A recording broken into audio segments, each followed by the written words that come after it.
Hi everyone, welcome to English Lessons with Inlingua Vancouver. My name is Jacob, and today I would like to talk to you about word stress and meaning. Because there are some words in English where when you change the stress in the pronunciation, the meaning of the word actually changes, right? So if a word has more than one syllable, you have the choice of stressing the first part or the second part. And that can change the meaning. For example, the word convict. A convict is a person. A convict is someone who's been to prison, is someone who's been found guilty of a crime,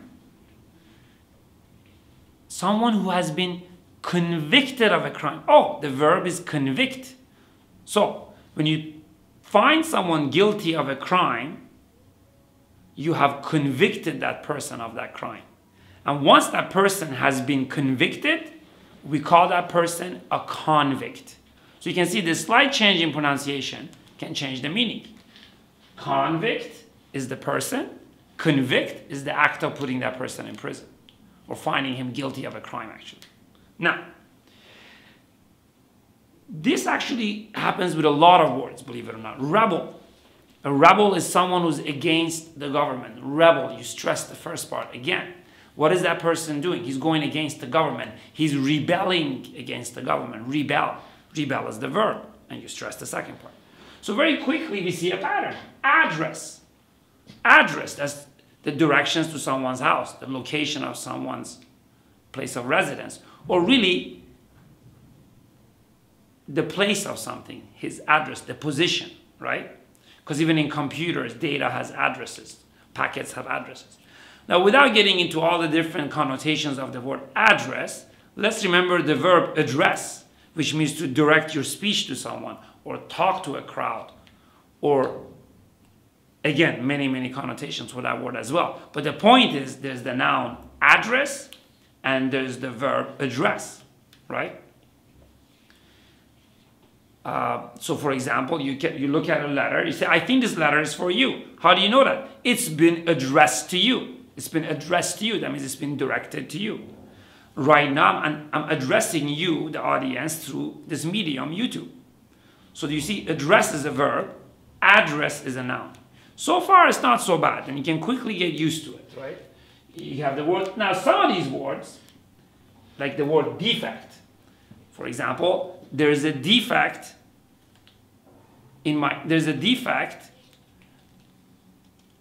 with my memory right now. My memory is defective. I can't remember the rest of my sentence, right? This camera has a defect. The camera has a defect and there's something wrong with it. It's broken, right? Now, the verb defect, where it's the same spelling, but you just stress the second part, defect, doesn't really mean there's a problem, there's a technical issue. Defect actually means to switch sides in a war. So many Soviet scientists defected to America during the Cold War. Many North Koreans defect to South Korea. They switch sides. So that's a verb which is not really related to that noun. Now this stress and pronunciation and changes in meaning becomes especially problematic with two words. The word affect and effect. Because already the two of them are similar. And that causes enough confusion. The word affect as a verb is very common. Affect means to influence, right? I think affect can be used in a variety of situations and has many different connotations. You can look that up in a dictionary. But I'm going to stick to the most common one, which means to influence, right? Many people believe that media affects their children. How it affects their children, well, that's a debate for sociologists. But we understand that it affects them, it influences them, right? But in psychology, there is a noun called affect, that's when you stress the first part, and that is the emotional impression on someone's face. Schizophrenics, for example, have a very unique affect, right? Oftentimes, you can tell if your friend is happy or sad because of his affect. So that is the mood, someone's mood as expressed by their face. And that's a noun, affect, right? And other people's affect often affects us. As you can see, I use them both in a sentence. Of course, you would never do that, but I'm just trying to show you the difference between the two words. And the word effect. Now the word effect as a noun is very common. Effect means changes that occur after an event. Something happens, there's some changes. We call those effects. They're countable. Again, there's a number of meanings, a number of connotations for the noun effect. But again, it's the noun, so we stress the first part, effect. But there's also a verb, affect, which means to bring about a result, right? To put something into operation, to make something happen. It's a very formal word, it's rarely used, but you should know about it. For example, I found this example in the Merriam-Webster dictionary, but it's a good one. It's in a democracy, a legislative body has the duty to affect the will of the people. So the responsibility of a parliament is to make the will of the population become a reality, make it happen. Govern the society on behalf of the population. So to affect the will of the people. Well, I hope you find this helpful. And always remember, how you stress the word can really change the meaning of that word.